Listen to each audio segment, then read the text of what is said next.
कि अगले कार्यकाल में मतलब थर्ड टर्म में भारत टॉप 3 इकोनॉमी में शामिल हो जाएगा। तो क्या आपको ऐसा लग रहा है? आप एक देश की जनता के नाते बताइएगा। हमारे जो मोदी जी बोलते हैं वो करते हैं। आप समझ रहे हैं ना, मोदी जी बोल रहे हैं तो आधार पे बोलते हैं, उस पर काम करते हैं। बिहार की जनता से हम आग्रह करेंगे कि ऐसे मुख्यमंत्री को सत्ता परिवर्तन करके बाहर भेज 400 एकदम। बिहार में कितनी सीटें लाएंगी? बिहार में आपको बता रहे हैं कि जहां तक हमको उम्मीद है कि 40 सीट हम जीतने जा रहे हैं। 40 का 40 के 40 जीतने जा रहे हैं। एकदम इसको आपके कैमरे के सामने कर रहे हैं। हमसे आकर फिर एकदम मिलेंगे, एकदम मिलेंगे। आपका नंबर वगैरह सब आज रखते हैं और चुनाव के बाद आप कैंडिडेट रहता तो आज पीएम नहीं बनाते। अगर पीएम कैंडिडेट है तो नाम अनाउंस कर दीजिए। अगर क्षमता आपकी है कि हमारे पास हर तरह के पीएम के उम्मीदवार हैं, नाम अनाउंस कर दीजिए। देशवासी तय कर लेंगे। उस भारत के नाम पे इस देश का नाम भारत रखा गया है। तो इंडिया कहने से इंडिया के लोग आपके तरफ नहीं जाएंगे। ये भारत के लोग हैं और यहाँ सनातन संस्कृति को मानने वाले लोग, इसलिए इंडिया रखने से बहुत इंडिया अलायंस क्या सक्सेस हो पाएगा? इतनी मांगने वाले आंदोलन कर रहे हैं। अगर जाकर शिकायत करें तो नीतीश सरकार नीतीश कुमार ने छात्रों पे लाठी चलवाए, शिक्षकों के ऊपर लाठी चलवाए, यहाँ तक कि पॉलिटिशियन के ऊपर लाठी चलवाए। किसको छोड़ेगा? किसी को नहीं छोड़े, है ना। ये बेरोजगारी है, देश के युवाओं को रोजगार नहीं मिल रहा है। तो क्या यही रोजगार खरीदना? अगला सीएम कौन होगा बिहार का? अगला सीएम भारतीय जनता पार्टी का खतरे में डाल रहे हैं। जहाँ जाएंगे की सरकार है वहाँ लोग। चिराग पासवान क्या मुख्यमंत्री हो सकते हैं क्या? एनडीए में शामिल होने के बहुत लोगों का ये बयान है। जनता पार्टी का ही कार्यकर्ता इस बार बिहार का मुख्यमंत्री बनेगा और बिहार का दशा और दिशा दोनों बदलेगा। और 24 में मोदी की सरकार बनेगी, है ना। ये इस पे तो चर्चा ही करना है। देश की जनता अपना एकदम बना लिया है मूड कि 400 पार कर देना। 400 पार, अब की बार 400 पार।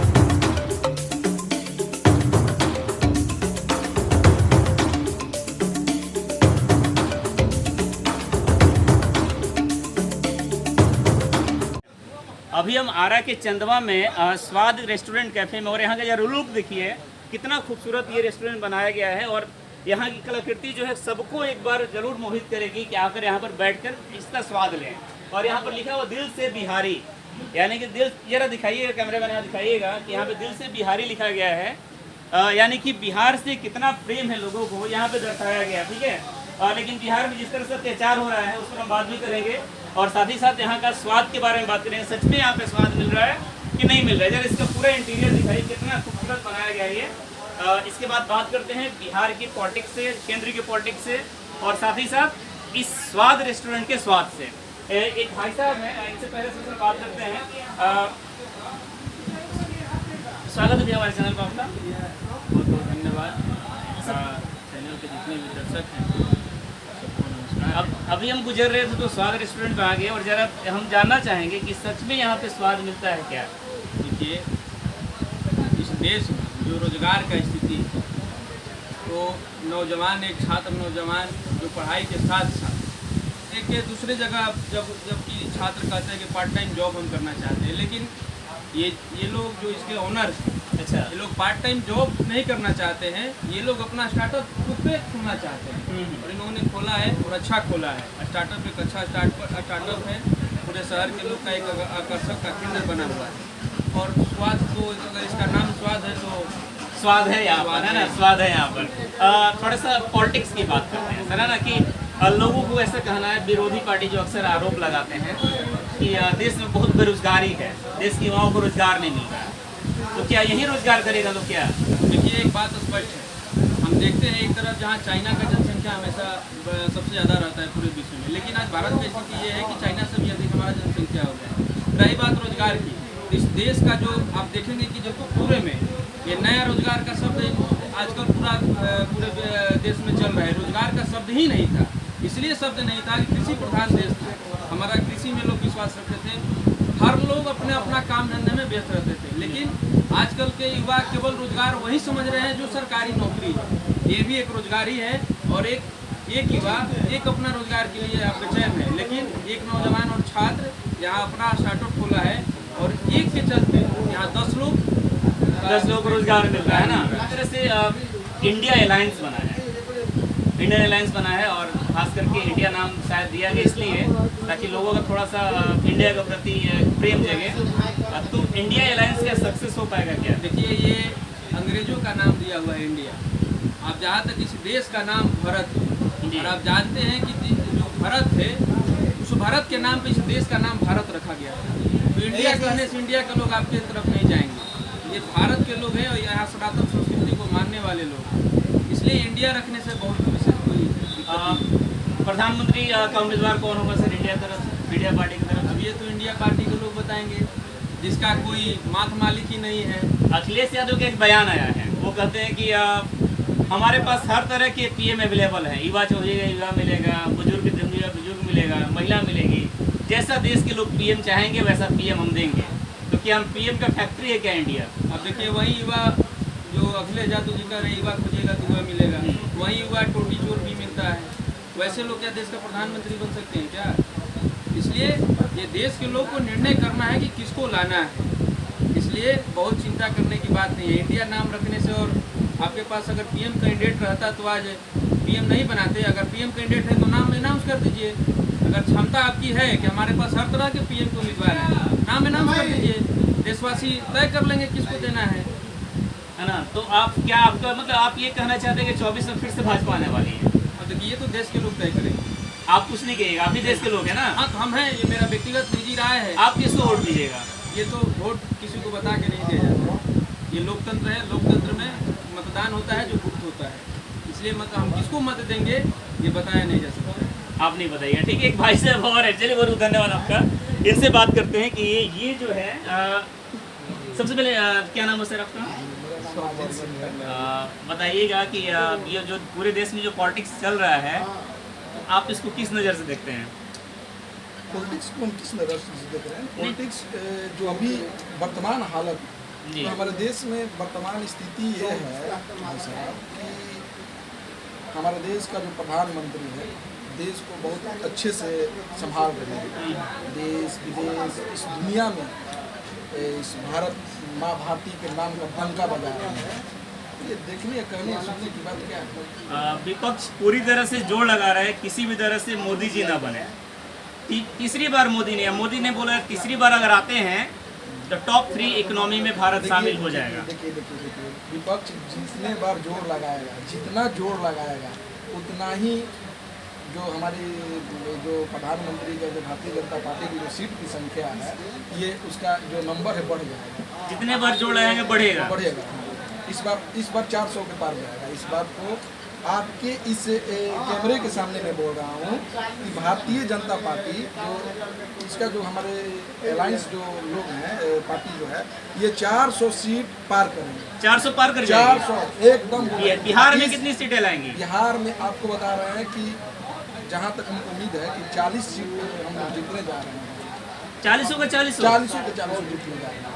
एकदम इसको आपके कैमरे के सामने कर रहे हैं। हमसे आकर फिर एकदम मिलेंगे आपका नंबर वगैरह सब आज रखते हैं और चुनाव के बाद आपसे जरूर मिलेंगे, है ना? कि बिहार में 40 में 40 सीट भाजपा जीते, एनडीए जीतेगी। बिल्कुल एनडीए जीतेगी। एक बात और बताइएगा कि जिस तरह से मोदी जी ने बोला है कि अगले कार्यकाल में मतलब 3rd टर्म में भारत टॉप 3 इकोनॉमी में शामिल हो जाएगा, तो क्या आपको ऐसा लग रहा है? आप एक देश की जनता के नागरिक के नाते बताइएगा।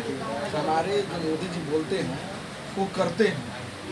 जब बात हो रही थी धारा 370 की, कोई भी राजनीतिक विशेषज्ञ टीवी डिबेट में आकर ये नहीं बोलते देखने ये धारा 370 पर कोई सरकार काम कर सकती है।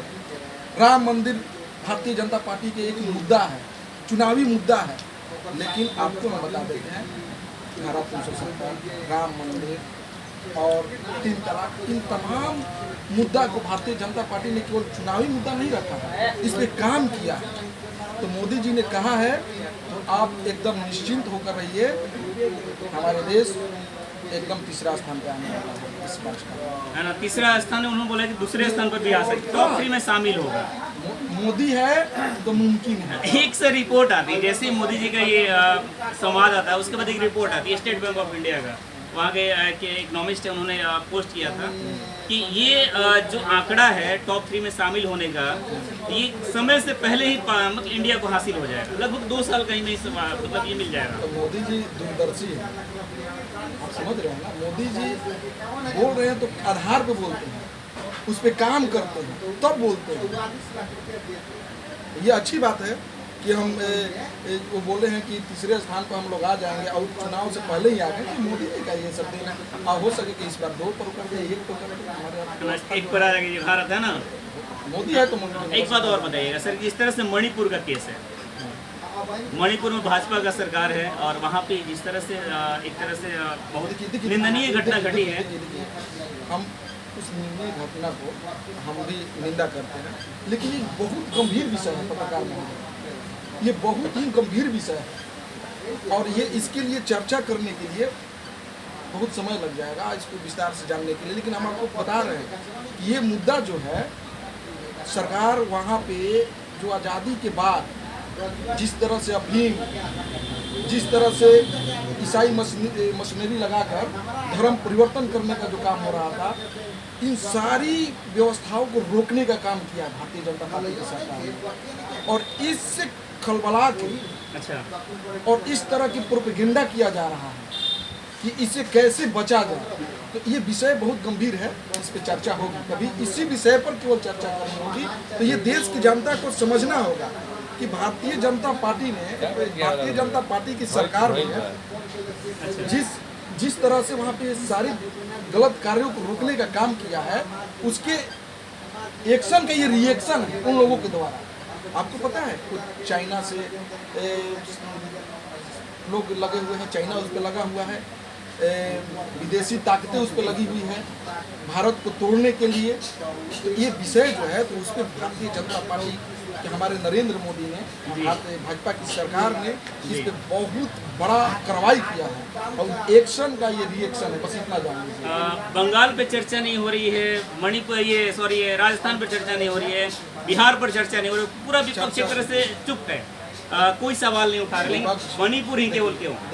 मणिपुर इसलिए ना कि वहाँ से सबका फैक्ट्री चलता है, तो जितने आप विपक्षी जो है तो सब कहीं ना कहीं इसमें इन्वॉल्व है। तो अपना ये लोग जान बचा रहे हैं, जान लीजिए।